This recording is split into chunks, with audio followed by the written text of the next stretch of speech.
Wolves 1, Burnley 0, another 3 points to the Wolves. The first clean sheet in a long, long time for Wolves as well. Wasn't a vintage, wasn't a memorable performance, but Wolves got the job done today.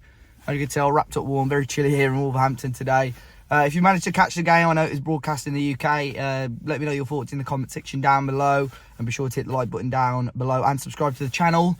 A few changes to Wolves. Dan Bentley started in goal. He got obviously subbed on against Arsenal. Gary O'Neill alluded to the fact that Jose Sá was back in training, but obviously not even fit enough to make the squad. So Dan Bentley kept his place in the team.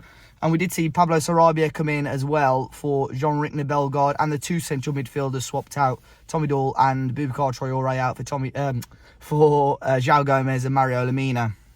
Took Wolves quite a while to go into the game. The first half was a really poor spectacle, really. I think it was key for Wolves, however ugly it was, just to make sure we didn't concede early. You know, the last 3 games before today, we've conceded in the first 10 minutes and given ourselves a bit of a job, and an uphill battle straight away. So it was, important, I think, for Wolves to sort of hold the scoreline for as long as they could. Sloppy at times, very rarely created our own opportunities, probably allowed Burnley a little bit too much of the ball, and Wolves didn't really want to make the risks going forward. We had 1 or 2 opportunities. Semedo, I thought, going forward was much better today. Great show of pace down the right-hand side and whipped in a beautiful ball across the face of goal. There was a player arriving at the back post. Wasn't too sure who it was, but they put it over the bar. Burnley did have a good chance of their own.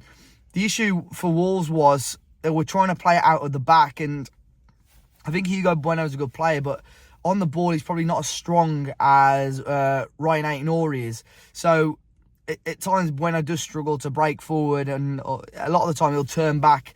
But I still don't think the support was there from the Laminas and João Gomez's today for Hugo Bueno on that left-hand side. So we did get caught out the once, right deep on that left-hand side. It was actually João Gomez who gave the ball away, allowed Burnley a great chance. It was a fantastic stop initially by Dan Bentley, and it came back out to, I think, Josh Brownhill. And Dan Bentley had to make a great double save to tip it round the post as well.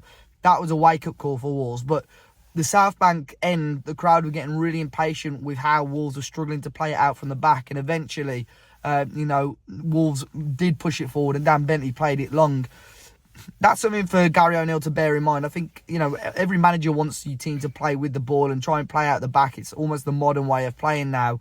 But it's very hard for Wolves fans sometimes to accept that you will lose the ball at times. There were even shouts behind me of attack, because they were quite frustrated with the lack of play going forward. But eventually we did get our goal, and Wolves did have to be patient. We had to wait for that mistake from Burnley, and it was Mario Lemina who pounced on a loose ball, putting that press on quite high.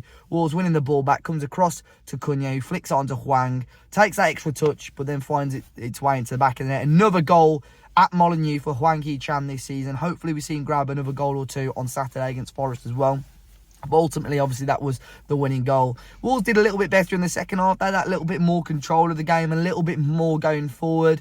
Still, I felt a bit uneasy that we didn't get a second goal. I just felt this game had almost banter Wolves era all over it, that Burnley were going to score in the 92nd, 93rd minute. That's what I felt was going to happen, especially towards the end of the game. But we created opportunities.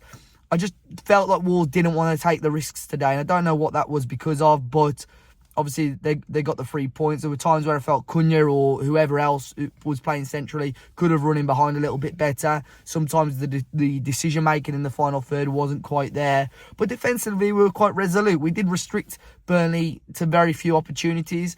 I know their tricky winger, whose name escapes me, the Joe from the Turfcast, Burnley fan, really pointed him out as a key player, and he got subbed off quite early. So going forward for Burnley, it could have been a completely different game. But we dealt with that quite well. Kilman, Totti and Dawson still had a lot to do aerially. Dan Bentley had to make a few decent saves. A little bit disappointed towards the end from Burnley. Bueno went down and Wolves kicked the ball out for him to receive treatment. He was off the pitch, he got subbed off, and Burnley kept the ball and played on from there. So in terms of, sportsmanship, that was pretty poor from their part, really. And I don't know, I'd assume Gary O'Neill made comments. I could see there was some words going, cross words on the touchline as well. But I'm sure he would have probably addressed that in his post-match press interview or press conference. But yeah, look, wasn't a vintage performance, not a memorable performance, like I said at the start of the video, but the job's done. A clean sheet and a win to go with it against a Burnley team who obviously just came off the back of a huge 5-0 win against Sheffield United as well. All eyes now on Saturday's game against Nottingham Forest. Look, if we can repeat the scoreline, I'll be more than happy. Hopefully, light skies, a bit more atmosphere to go with it, and a slightly more memorable game, and hopefully with more attacks and shots on goal for Wolves as well. Do let me know your thoughts on today's game, guys. Be sure to hit the like button, subscribe to the channel. Enjoy the rest of your week, and I'll catch you all very, very soon.